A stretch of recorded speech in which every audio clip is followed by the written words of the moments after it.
This is a Let's Talk Church Safety and Security microsode with your host, Paul Buckner. Hey sheepdogs, it is a hot day today. I'm coming back from meeting with the chief of police, and I want to share something with you that is a thought that I think could carry over into our teams.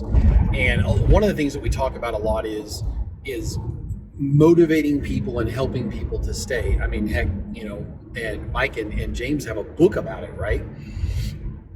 So one of the things that I find, and I'm gonna draw a parallel here. One of the things I find that happens a lot is law enforcement. There's very few thank yous and attaboys and accolades when it comes to law enforcement. I know a police officer, and I may have said this before, but it resonated with me heavily when he told me the story.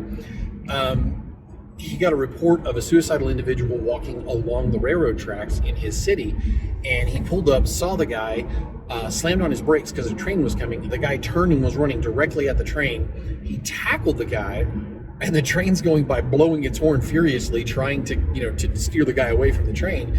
Probably scared the EP out of the engineers on that train. But it was at night. The officer tackled the guy to the ground, wrestled him, got him in handcuffs, and took him and got him mental care.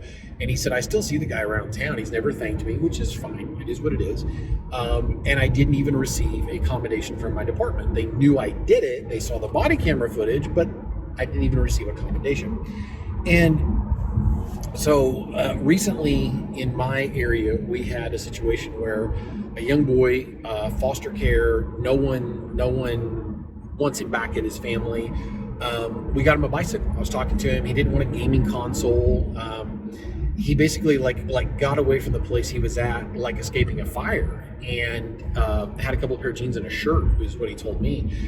So we were talking to him. I want to build a relationship between him and the local police department. He's 13 years old, and he could go really bad. I mean, at 13, everybody's about half thug, right?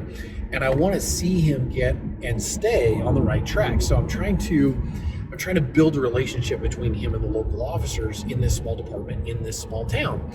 And so I said, is there anything you need, anything you want? He said, I really miss having a bicycle. Boom. We got him a used bicycle, cleaned it up, replaced the pedals. He's got a bicycle. It's really clean. Got him a helmet. Life is good. It ended up on the police department's Facebook page, and it all but went viral. And people have actually been seeing that police officer out in public, and they have been, when they see that police officer, they've been saying, hey, you're that cop from Facebook. And I've been seeing a lot of comments on there like, wow, thank God, finally a police officer helping somebody. Police officers help people every single day. And it happens thousands upon thousands upon thousands of times every day across this country. And I literally talk to officers all the time that are like, I had an opportunity to help somebody today, and it was so fulfilling, and they tell me the story.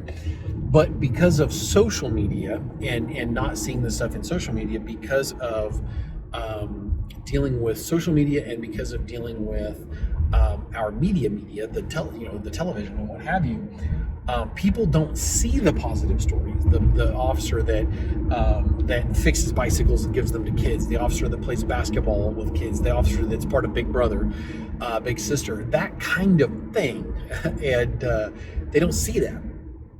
So, drawing a parallel, I'm starting a thing with the chaplain ministry that I have, where we're going to start quarterly awards. We have a peace officer award I just started, just left lunch with the chief of that department, and that chief is going to, at their next city council meeting, present the officer I was with this award. That said, little thank yous for going the extra mile and volunteering extra and being available and perfect attendance. I mean, I know that may sound silly, but when you're doing your team awards or something like that, and you stop and thank somebody, a lot of times different things motivate different people, and people who are, they may not need to be up in front of the church being thanked, but if they have a $3 glass, frame to hang on the wall with, you've got $3 or $4 in the whole thing, and you printed it off, and it's signed by you, and it's signed by the person who does oversight for your safety team, that could mean the world to somebody. It's just a way